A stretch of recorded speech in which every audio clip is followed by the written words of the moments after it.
Section 5.3 The Watcher Tradition and Fallen Angels. The development of Angelology continued to evolve in the Second Temple and Intertestamental texts, which explore complex themes such as fallen angels, celestial hierarchies, and cosmic battles. Texts like 1 Enoch, Jubilees, and the War Scrolls from the Dead Sea Scrolls introduce the Watcher tradition, offering a distinct understanding of angels that diverges from the portrayals found in the Old Testament. The Book of 1 Enoch, one of the most prominent accounts, presents the Watchers as a group of angels led by a figure named Samyaza, who descends to earth to observe humanity. However, these angels transgress divine boundaries by engaging with humans in forbidden ways, teaching humanity secret knowledge and even intermarry with human women, resulting in the Nephilim, giants who are a hybrid of divine and human nature. Although the Book of Enoch is largely discredited within mainstream Christian doctrine, the Watcher tradition has maintained its influence in modern Western Christianity, partly because some early church fathers regarded the book as divinely inspired. This lingering relevance may be rooted in references to watchers in the Book of Daniel, which creates a sense of continuity with the tradition, even if the full narrative of 1 Enoch is not consciously accepted. However, I believe that this influence has, at least subconsciously, shaped many modern understandings of the spiritual realm in ways that may lead to distorted views.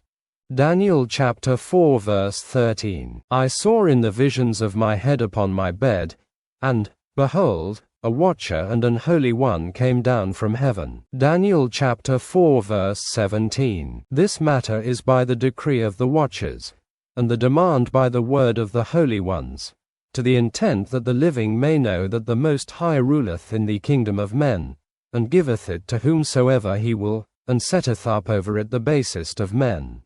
Daniel chapter 4 verse 23. And whereas the king saw a watcher and an holy one coming down from heaven, and saying, Hew the tree down, and destroy it, yet leave the stump of the roots thereof in the earth, even with a band of iron and brass, in the tender grass of the field, and let it be wet with the dew of heaven, and let his portion be with the beasts of the field, till 7 times pass over him. It is crucial to recognize that the concept of the watchers in the Book of Daniel is deeply intertwined with divine intervention in the destiny of King Nebuchadnezzar.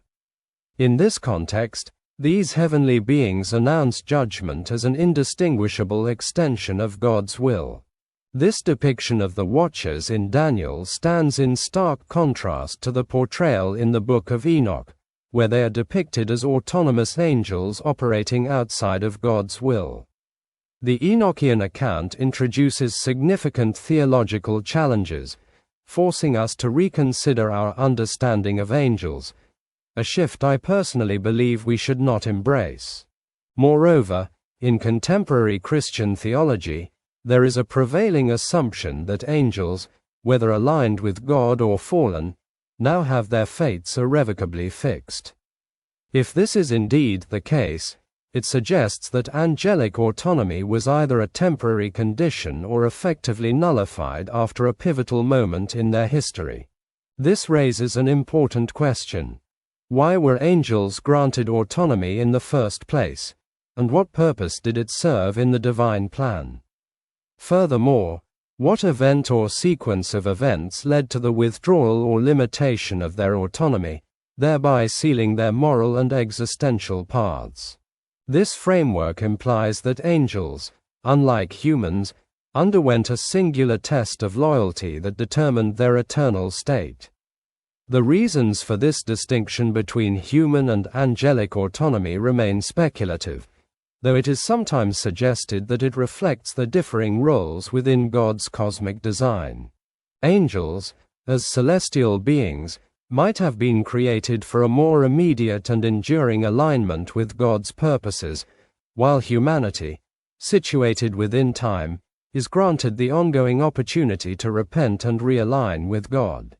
However, this raises questions about the nature of heaven, perfect realm that we anticipate on earth, yet one that seemingly accommodates rebellion. In my view, many of these interpretations align more with later theological developments than with explicit teachings found in the biblical text. The Bible itself offers only fragments of this theoretical narrative, leaving much to be inferred or developed by subsequent traditions and doctrinal reflections.